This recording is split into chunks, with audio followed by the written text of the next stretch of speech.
Bangladesh team নিজেদেরকে চাঙ্গা করতে শেষ পর্যন্ত নাসায় গেছে। কি বিশ্বাস হচ্ছে না?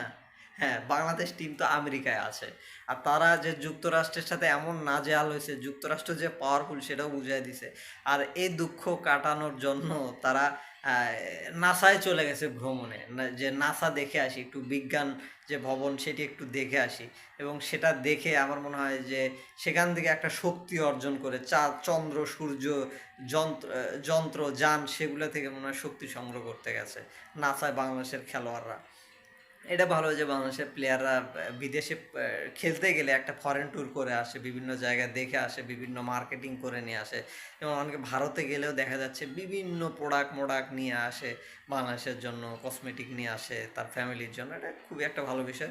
তেমনি এবার নাসায় গেছে, নাসা থেকে জানি না তারা কী নিয়ে আসবে, কোন মানে বিজ্ঞান ভিত্তিক খেলা এবার উপহার দেবে, দেখা যাক। আর এই বিষয়ে যদি আপনাদের কোনো মতামত থাকে, বাংলাদেশের ক্রিকেট নিয়ে যদি আপনার কোনো মন্তব্য থাকে, অবশ্যই কমেন্টে লিখে পাঠাবেন।